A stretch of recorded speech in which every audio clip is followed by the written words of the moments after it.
Good evening. आज के इस लेक्चर में हम ट्वेल्थ क्लास के टर्म 2 सिलेबस का फर्स्ट टॉपिक जो सेकेंडरी एक्टिविटीज़ है उसको डिस्कस करने जा रहे हैं। सेकेंडरी एक्टिविटी बेसिकली काफ़ी इम्पॉर्टेंट टॉपिक है जो पूरे टर्म 2 सिलेबस के चैप्टर वाइज वेटेज में एक अच्छा वेटेज लेकर चल रहा है, तो इसलिए इसका डिस्कशन काफ़ी ज़रूरी हो जाता है। दूसरा, इस वीडियो की लेंथ में भी ज़्यादा हो सकती है, थोड़ा लंबा वीडियो हो सकता है। क्योंकि ये जो वीडियो है वो एक फॉर्म ऑफ रिवीजन के लिए बनाया जा रहा है। तो जो बच्चे चैप्टर को रिवाइज करना चाहते हैं तो वीडियो को प्लीज़ पूरा एंड तक ज़रूर देखें, और जो एक्सप्लेनेशन होगी वो पूरी दी जाएगी लेकिन थोड़ा फास्ट होगा। और ये वीडियो बाइलिंगुअल होने वाला है, हिंदी और इंग्लिश दोनों में चीज़ों को एक्सप्लेन किया जाएगा। चलिए ज़्यादा देरी ना करते हुए हम अपना टॉपिक शुरू करते हैं। सबसे पहले सेकेंडरी एक्टिविटी होता क्या है। सेकेंडरी एक्टिविटी में वो सारी एक्टिविटीज़ आती हैं जो जिनमें इंडस्ट्रियल मैन्युफैक्चरिंग शामिल है। अभी इसमें मेन चीज़ क्या है कि इंडस्ट्रियल मैन्युफैक्चरिंग होती क्या है। इंडस्ट्रियल रेफर्स टू होती है इंडस्ट्री, और इंडस्ट्री एक यूनिट है यहाँ पे कोई चीज़ को मैन्युफैक्चर किया जाता है। इंडस्ट्री और मैन्युफैक्चरिंग में फ़र्क ही ये है, डिफरेंस ये है कि industry refers to a unit where the manufacture process will be done, okay, वहाँ पे किया जाएगा। एंड जो मैन्युफैक्चरिंग है, मैन्युफैक्चरिंग एक प्रोसेस है, ओके, मैन्युफैक्चरिंग एक प्रोसेस है जिसमें रॉ मटेरियल को फिनिश गुड्स में कन्वर्ट किया जाता है। रॉ मटेरियल को फिनिश्ड गुड्स में क्या किया जाएगा, कन्वर्ट किया जाएगा। मैं एक आपको एग्जांपल दे देता हूँ। आप देखिए, रॉ मटेरियल सपोज हमारे पास कॉटन है। अभी कॉटन को आप डायरेक्टली पहन नहीं सकते, डायरेक्टली आप उसको यूज़ नहीं कर सकते, लेकिन कॉटन से हम क्या बनाएंगे, क्लोथ्स बनाएंगे। तो क्लोथ्स को हम पहन सकते हैं, क्लोथ्स को स्टिच करके तो उनके वेरियस डिज़ाइन को की तरह उसे बना के तो उसको हम यूज़ कर सकते हैं। तो सिंपली ये कह सकते हैं कि रॉ मटेरियल की कन्वर्जन को मशीन के थ्रू और बाय हैंड हम बोल देते हैं उसको मैन्युफैक्चरिंग प्रोसेस, ओके। इस चीज़ को दिमाग में रख लेना, और पहले पैराग्राफ में आपको वही चीज़ दिया हुआ है, आप यहाँ पे देख सकते हो, ठीक है। एंड मैन्युफैक्चरिंग अभी डिटेल में थोड़ा चीज़ बताई गई है। तो मैन्युफैक्चरिंग सिंपली इस पूरे पैराग्राफ में यही दिया हुआ है कि conversion of raw material to finish goods, मतलब रॉ मटेरियल को फिनिश गुड्स में हम जब कन्वर्ट करते हैं, ठीक है, फिनिश गुड्स में हम उसको कन्वर्ट करते हैं with the help of machines, और उसको हम बोल देते हैं मैन्युफैक्चरिंग प्रोसेस। काफ़ी इंपॉर्टेंट है, इस चीज़ को दिमाग में रख लेना। और जो मैन्युफैक्चरिंग है वो मॉडर्न मेथड से ही की जाती है। मॉडर्न मेथड मीन्स जो मॉडर्न टेक्निक्स होंगी, मॉडर्न मेथोडोलॉजी होगी, मॉडर्न मशीन्स होंगी, उस चीज़ को भी आपको दिमाग में रखना है। एंड इसमें ज़्यादातर दो तीन चीज़ें आपको मैन्युफैक्चरिंग में याद रखनी है। एक तो इसमें आएगा एप्लीकेशन ऑफ पावर, ठीक है, पावर का एप्लीकेशन होगा, मीन्स आप पावर यूज़ करोगे क्योंकि पावर क्या करेंगी, मशीन्स को ऑपरेट करेंगी। दूसरा, इसमें मास प्रोडक्शन होगी। जब आप पावर का यूज़ कर रहे हो तो आपका जो प्रोडक्शन होगा वो भी लार्ज स्केल पे होने वाला है, ठीक है। तो इसको हम मास प्रोडक्शन भी कह सकते हैं। और जो फैक्ट्रीज होंगी, फैक्ट्रीज़ का जो साइज होगा वो काफ़ी लार्ज फैक्ट्रीज़ में आपको मैन्युफैक्चरिंग प्रोसेस किया जाता है, क्योंकि छोटी फैक्ट्रीज़ में मैन्युफैक्चरिंग होगी लेकिन बहुत स्मॉल स्केल की होगी और ज़्यादा काम मैनुअल लेबर करती है, मशीन का काम बहुत कम होता है। इसलिए मैन्युफैक्चरिंग ज़्यादातर लार्ज स्केल जो फैक्ट्रीज़ और लार्ज स्केल जो इंडस्ट्रीज़ होती हैं वहाँ पर की जाती है। और मैन्युफैक्चरिंग के थ्रू आप ऑल रेंज ऑफ प्रोडक्ट को बना सकते हो। All range of product means variety of products, और with varied range, different range के प्रोडक्ट होंगे एंड डिफरेंट क्वालिटी के प्रोडक्ट कैन बी मेड। तो वो चीज़ भी आपको दिमाग में रखनी है। और वेरिड रेंज में क्या है, लो वैल्यूएबल से लेके हाई वैल्यूएबल प्रोडक्ट तक, हाई वैल्यूएबल प्रोडक्ट तक जो है मैन्युफैक्चरिंग के थ्रू क्या किए जाएंगे, मैन्युफैक्चर किए जाएंगे। लो वैल्यू मीन्स जिनकी डिमांड कम है, ज़्यादा यूज़ नहीं होते, लेकिन कुछ ऐसे प्रोडक्ट हैं जिनकी वर्ल्ड मार्केट में जो डिमांड है बहुत ज़्यादा है। मैं एक एग्जांपल दूं, iron and steel high valuable product है, ठीक है। लो वैल्यूएबल प्रोडक्ट आप कोई भी ऐसी चीज़ देख सकते हो जो ह्यूमन के द्वारा अल्टरनेटिव बेस के ऊपर यूज़ की जाए। ओके, तो लो टू हाई वैल्यूएबल जो प्रोडक्ट्स हैं वो सारे प्रोडक्ट मैन्युफैक्चरिंग के थ्रू जो है मैन्युफैक्चर किए जाते हैं, बनाए जाते हैं, ठीक है। एंड एक चीज़ और, मैन्युफैक्चरिंग का सबसे मेन और इम्पॉर्टेंट जो करेक्टरिस्टिक्स है वो है वैल्यू एडिशन, ठीक है। Value addition in the product, value addition in the product. मैंने आपको सिंपल बताया था कि cotton is the raw material और इससे हमने बना लिया मशीन के थ्रू क्लोथ्स।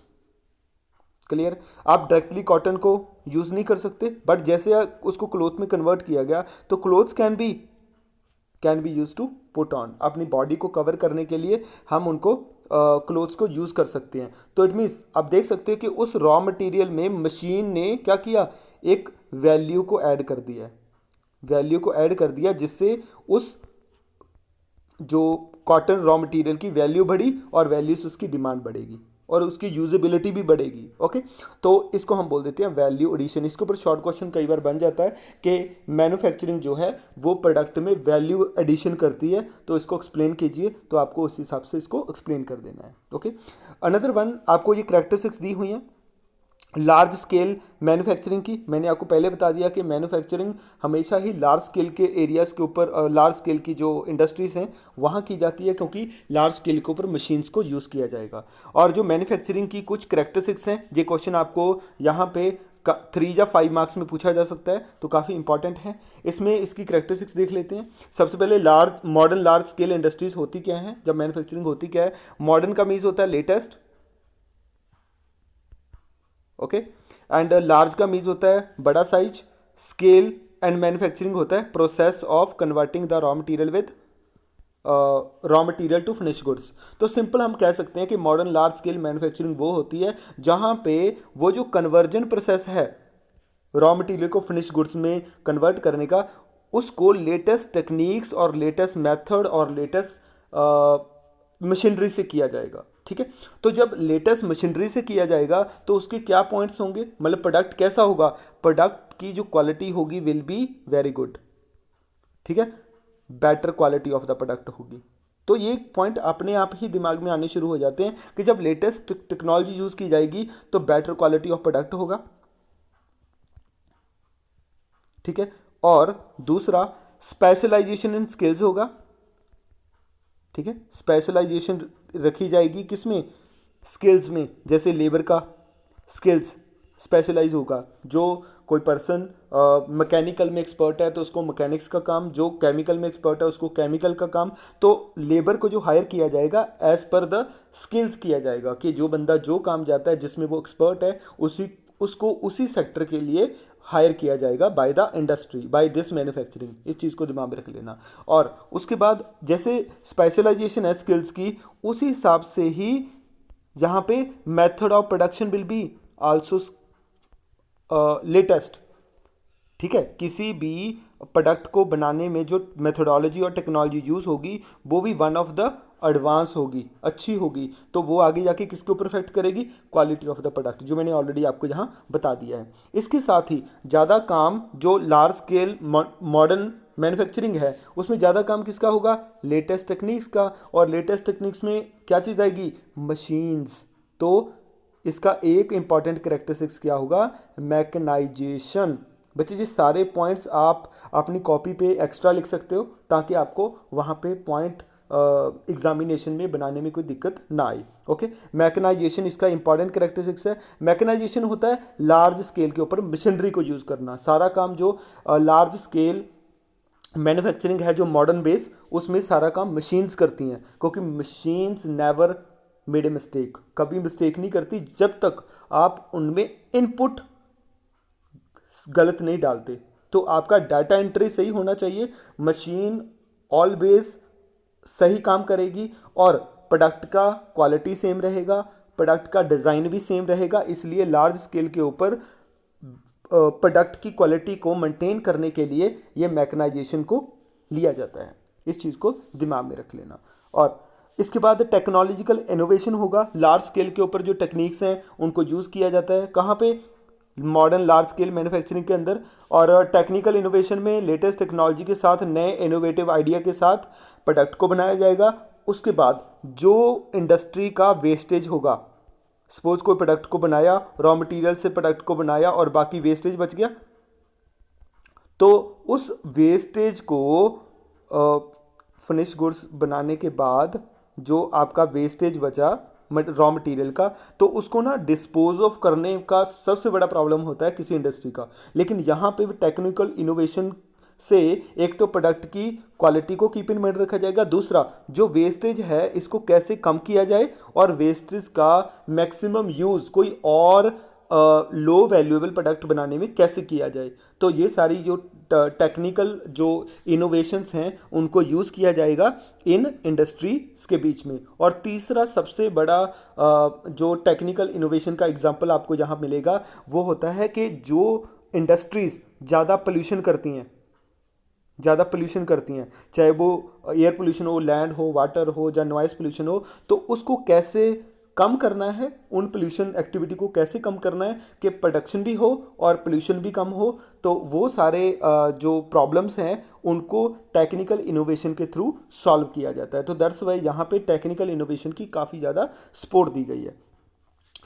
उसके बाद इस टाइप की मैन्युफैक्चरिंग में एक ऑर्गेनाइज स्ट्रक्चर है। इंडस्ट्री बहुत ऑर्गेनाइज मैनर में चलती है, from top till bottom, top से लेके बॉटम तक। आपने देखा होगा बड़ी इंडस्ट्रीज़ में क्या होता है, वहाँ पे कुछ रिक्रूटमेंट की जाती हैं, ठीक है। डायरेक्टर होगा, फिर मैनेजिंग डायरेक्टर होगा, उसके बाद सीईओ होता है, ठीक है। उसके बाद आपके जूनियर सीनियर इंजीनियर होते हैं, देन जूनियर इंजीनियर होते हैं। तो हर सेक्टर की जो एक जिम्मेदारी है, एक रिस्पॉन्सिबिलिटी है उसकी आउटपुट की, लेबर को मैनेज करने की, प्रोडक्ट को मैनेज करने की, क्वालिटी कंट्रोल को देखने की, हर चीज़ की उसको डिवाइड किया होता है, जिससे ऑल ओवर जो प्रोडक्ट होगा उस इंडस्ट्री का, जो उस प्रोसेस मैन्युफैक्चरिंग प्रोसेस का, वो बहुत अच्छा होने वाला है। तो इसी चीज़ को हम बोल देते हैं ऑर्गेनाइज स्ट्रक्चर। मतलब पूरी इंडस्ट्री शुरू से लेके टॉप से लेके एंड तक, डायरेक्टर से लेके एक लोअर वर्कर तक, सारी एक ऑर्गेनाइज और प्लान मैनर में काम करती है, ठीक है। तो इसी पार्ट को ही ऑर्गेनाइज स्ट्रक्चर एंड स्ट्रेटिफिकेशन बोलते हैं, जिसमें कुछ सर्टन सब कैरेक्टरिस्टिक्स दी हुई हैं, आप देख सकते हो, जिसमें कॉम्प्लेक्स टेक्नोलॉजी, तो टेक्नोलॉजी काफ़ी कॉम्प्लेक्स यूज़ होती है इसमें कि to understand that technology is not everybody's cup of tea. हर कोई बंदा उस टेक्नोलॉजी को नहीं समझ सकता, उसके लिए एक्सपर्ट लेबर इज़ रिक्वायर, ठीक है। एक एक्सपर्ट लेबर चाहिए उस चीज़ को समझने के लिए। अनदर वन है specialisation and division of labour. तो जो लेबर हायर की जाएगी उसको उसकी क्वालिफिकेशन के अकॉर्डिंग डिवाइड किया जाएगा। ऐसा नहीं है कि मैकेनिक वाले बंदे को केमिकल का काम दे दिया, केमिकल वाले को इलेक्ट्रिकल का काम दे दिया, ऐसा नहीं होगा। तो यहाँ पे स्पेशलाइजेशन ऑफ स्किल्स के ऊपर और डिवीजन ऑफ लेबर के ऊपर भी ध्यान दिया जाता है। उसके बाद इसके लिए कैपिटल बहुत ज़्यादा चाहिए। Another one large organisation and infrastructure. इसके लिए इंफ्रास्ट्रक्चर, चाहे वो रोड हो, चाहे वो रेजिडेंशियल पार्ट हो लेबर के लिए, चाहे वो किसी इंडस्ट्री में कुछ मार्केट का अवेलेबिलिटी हो, हर चीज़ को बहुत प्लान मैनर में देखा जाएगा। एग्जीक्यूटिव ब्यूरोक्रेसी मैंने ऑलरेडी बता दिया कि कुछ कंट्रोलर रखे जाते हैं, चाहे प्रोडक्ट की क्वालिटी को देखने के लिए, प्रोडक्ट की प्रोडक्शन को देखने के लिए, और प्रोडक्शन का जो टारगेट है उसको मीटअप करने के लिए। तो हर पार्ट के लिए एक एग्जीक्यूटिव ब्यूरोक्रेट रखा जाता है, जो ऑल ओवर चीज़ों को उस स्पेसिफिक सेक्टर उनको दिया गया है उसको वो कीप इन माइंड रखेगा। तो ये कुछ करेक्टरिस्टिक्स हैं, आपको दिमाग में रखनी है। इसके ऊपर 3 या 5 मार्क्स में क्वेश्चन आपको बन सकता है, characteristics of modern large scale manufacturing. चलिए, उसके बाद अनइवन डिस्ट्रीब्यूशन दिया है। अनइवन डिस्ट्रीब्यूशन में आप यहाँ देख सकते हो, अनइवन डिस्ट्रीब्यूशन में क्या दिया है कि आपकी जो ये मैन्युफैक्चरिंग प्रोसेस है ये ज्योग्राफिकल अनडिस्ट्रीब्यूटेड है। अनडिस्ट्रीब्यूटेड मीन्स हम पूरे वर्ल्ड में देख लें, जब आपको आ गया ना अनइवन मीन्स कहीं ज़्यादा कहीं कम। Geographical means on the globe, simple on the globe. Distribution means किस हिसाब से स्प्रेड ओवर हुई है।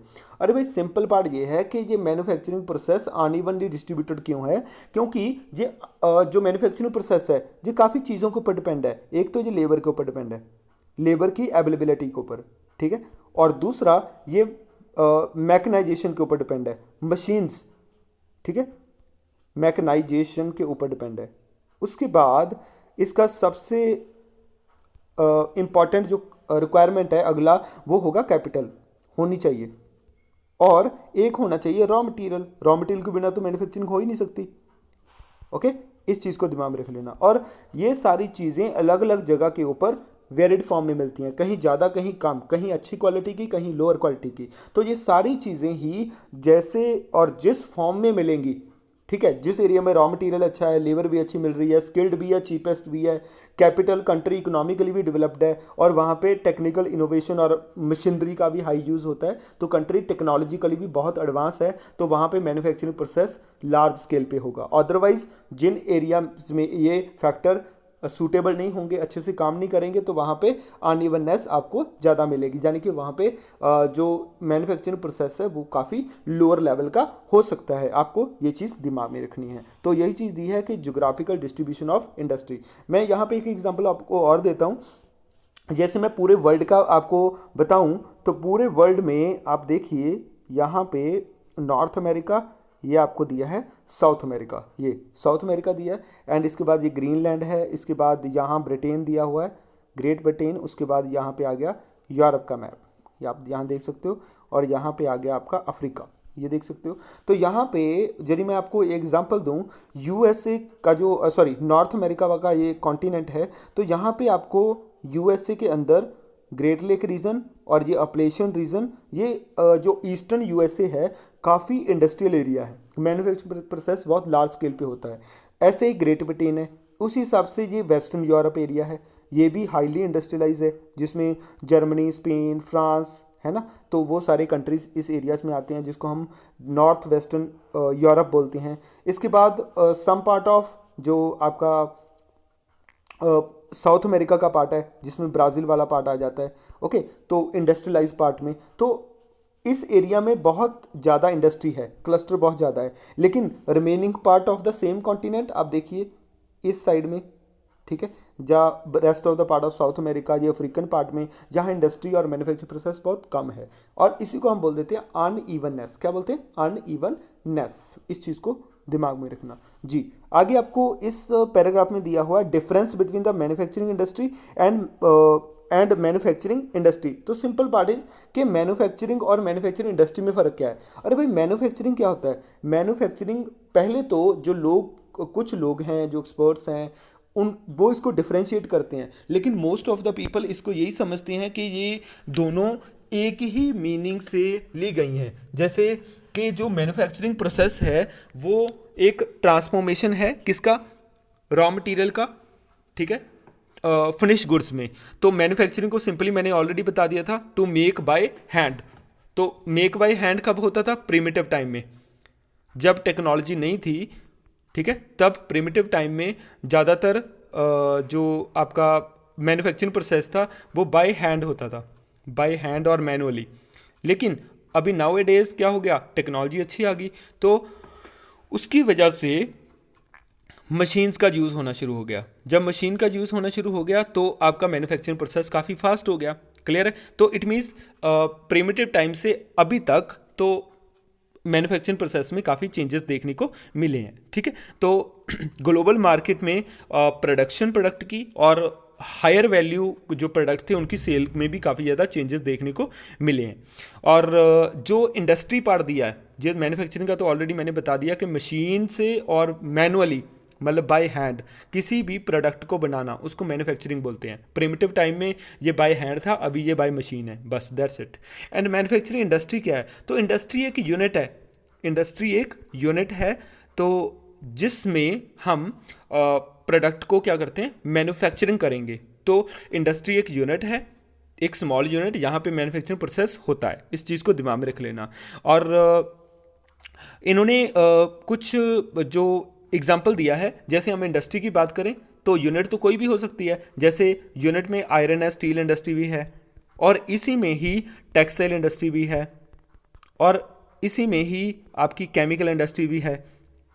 ठीक है, तो इनका जो डिफरेंशिएशन है इनके बीच में यही चीज़ों का है कि सिर्फ मैं आपको चीज़ें बोलूँ कि इंडस्ट्री और मैन्युफैक्चरिंग दोनों इंटरलिंक है। ये ज़रूरी नहीं है कि इंडस्ट्री के अंदर ही मैन्युफैक्चरिंग होगी। जैसे मैंने आपको पहले बताया कि इंडस्ट्री जो है वो एक यूनिट है, जहाँ पे मैन्युफैक्चरिंग हो भी सकती है, नहीं भी हो सकती। लेकिन जो मैन्युफैक्चरिंग है वो process of conversion the raw material है। चलिए मैं एक एग्जांपल देता हूँ। आयरन एंड स्टील में मैन्युफैक्चरिंग होता है, ठीक है, टेक्सटाइल में भी होता है, केमिकल में भी होता है। रॉ मटेरियल से फिनिश गुड्स जो हम कन्वर्जन करते हैं मशीन से, ओके। लेकिन कुछ और इंडस्ट्रीज़ हैं, कुछ और इंडस्ट्री की बात करते हैं, जैसे इंटरटेनमेंट इंडस्ट्री है और टूरिज्म इंडस्ट्री है, वहाँ पे तो मैन्युफैक्चरिंग नहीं होती, ठीक है।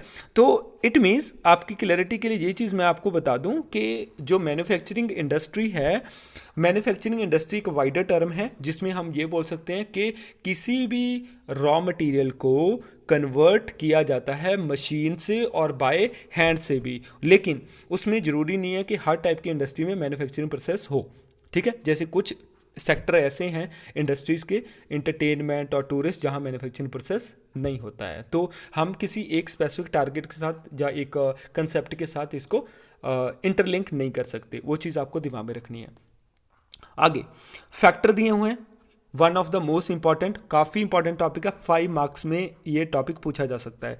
5 मार्क्स में पूरे फैक्टर्स और 3 मार्क्स में कोई एनी 2 फैक्टर्स के ऊपर आपको क्वेश्चन बन सकता है, ठीक है। उस चीज़ को दिमाग में रख लेना।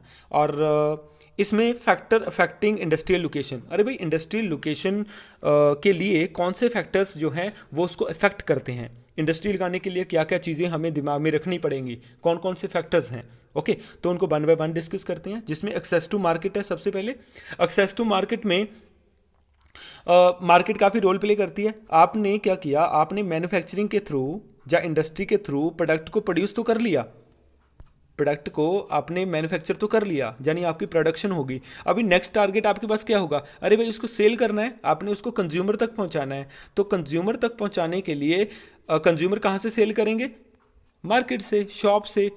तो market play an important role, काफ़ी रोल प्ले करती है। तो मार्केट के बिना आप प्रोडक्ट को सेल कर ही नहीं सकते। तो जो मार्केट है, मार्केट क्या करेगी, आपको एबिलिटी टू परचेज प्रोवाइड करेगी, एक सर्विस प्रोवाइड करेगी जहां से कंज्यूमर जो हैं आपके प्रोडक्ट को खरीद सकते हैं, ओके।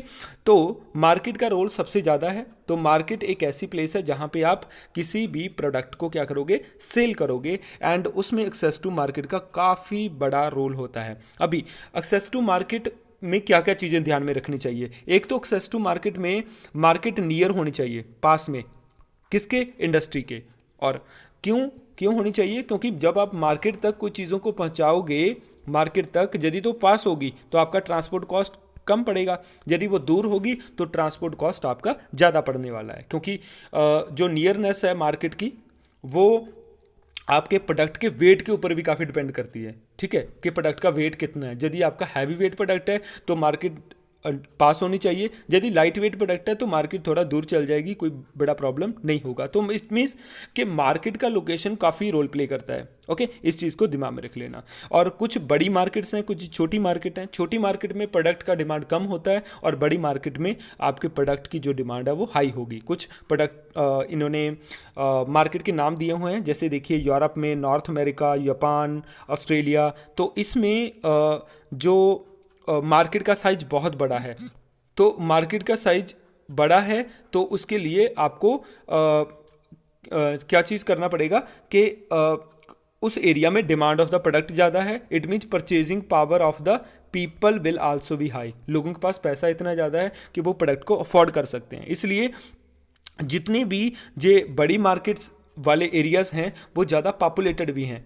पॉपुलेशन का भी इसके साथ क्या लिंक है, अरे भाई जिस एरिया में ज़्यादा पॉपुलेशन होगी उस एरिया में कंज्यूमर भी तो ज़्यादा होंगे। जब कंज्यूमर ज़्यादा होंगे वही आपके प्रोडक्ट का डिमांड को क्या करेंगे, लो और हाई करते हैं, ठीक है। तो ये चीज़ काफ़ी इंपॉर्टेंट है, आपको दिमाग में रखनी है। और जितनी भी बड़ी ग्लोबल मार्केट हैं तो वहाँ पे सबसे बड़ा factor is highly populated area. High populated area से उस प्रोडक्ट की डिमांड ज़्यादा होगी क्योंकि कंज्यूमर ज़्यादा हैं, और जितनी डिमांड ज़्यादा उतना कोई इंडस्ट्री का location one of the suitable. और नेक्स्ट वीडियो में हम इस फैक्टर्स को आगे कंटिन्यू करेंगे। यहाँ तक hope you have understood.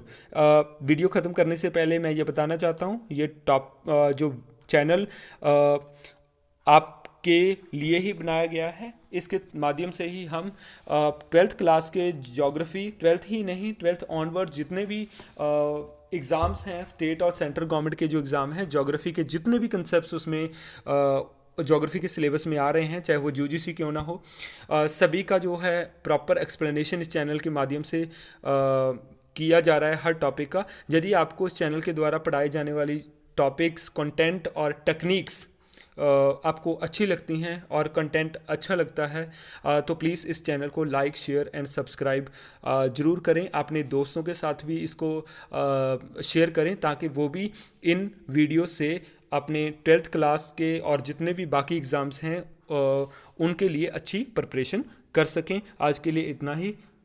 Good evening.